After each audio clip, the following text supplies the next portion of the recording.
ये कहानी है दो दोस्तों की जो कि एक छोटे से गांव में रहते थे। एक बार वो दोनों किसी काम से शहर गए और वापस अपने गांव लौट रहे थे। उनके गांव तक पहुंचने के लिए उनको एक घने जंगल से होकर के गुजरना था और जब वो उस जंगल से गुजर रहे थे तो एक दोस्त को प्यास लगी और वो पानी ढूंढने के लिए रास्ता भटक गए।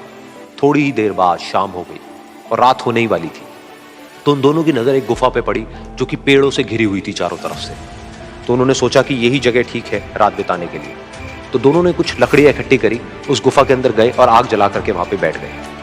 रात का वक्त था, गुफा के अंदर आग जल रही थी, बाहर बिल्कुल अंधेरा था और कुछ जानवरों की आवाजें आ रही थी। तो उन दोनों में से जो एक दोस्त था वो अंदर ही अंदर डरने लगा, क्योंकि उसने भूत प्रेतों की बहुत कहानियां सुनी थी कि रात के वक्त जंगल में कुछ भयानक आत्माएं भटकती हैं और अगर उनको कोई ऐसा भटका हुआ आदमी मिल जाए तो उसको नहीं छोड़ती। तो जब उसने भूत प्रेतों की बात अपने दोस्त से करी तो उसके दोस्त ने हंसते हुए उससे पूछा, क्या कभी तूने किसी भूत को देखा है? तो उसने कहा, नहीं मैंने तो नहीं देखा, लेकिन मेरे कुछ जान पहचान के लोग हैं जिन्होंने देखा है।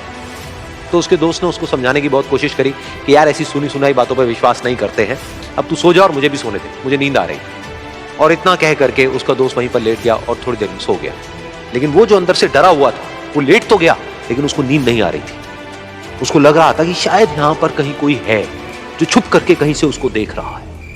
उस आग की वजह से कुछ परछाइयां बन रही थी वहां पर पत्थरों पर, तो उन परछाइयों को देख करके भी वो डर रहा था। फिर कुछ घंटे तक ऐसे ही चलता रहा। फिर उसके बाद में क्योंकि वो थका हुआ था तो उसको नींद आ गई। लेकिन नींद आने के कुछ देर बाद ही उसको एक सपना आया। सपने में उसको एक बहुत ही भयानक परछाई उसकी तरफ बढ़ती हुई नजर आई। अब जैसे जैसे वो अंदर से डरता चला जा रहा था, वो परछाई उसके और पास आती चली जा रही थी और बड़ी होती चली जा रही थी। और उस परछाई में एक हाथ उसको नजर आया जिसके बड़े बड़े नाखून थे और वो हाथ उसकी तरफ बढ़ता चला गया और उसके गले तक पहुंचने ही वाला था कि तभी वो डर करके एकदम से उठा। फिर उसने अपने दोस्त की तरफ देखा जो कि सो रहा था, उसको पकड़ करके जोर से उठाया। फिर उसने अपने दोस्त को बताया कि उसके साथ में क्या हुआ। तो उसका दोस्त फिर हंसने लगा। फिर उसके दोस्त ने उसको कहा, अब अगर दोबारा से तुझे वो परछाई दिखे तो तू वही कहियो जो मैं तुझे कह रहा हूं कहने के लिए, फिर देखते हैं वो परछाई तेरा क्या करती है। तुझे अपने अंदर ही अंदर बोलना है, मैं तुझसे नहीं डरता, सामने आ। तो उसके दोस्त ने वैसा ही किया।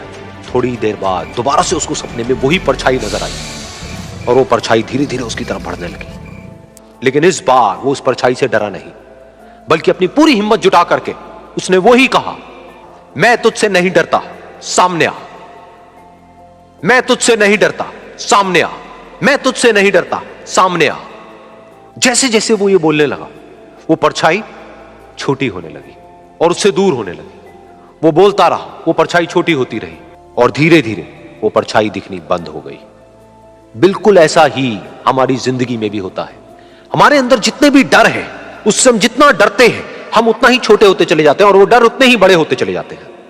लेकिन अगर हम अपने अंदर के डरों से नहीं डरते हैं और उसका सामना करते हैं तो दुनिया का ऐसा कोई भी डर नहीं है जो कि हमें डरा पाए।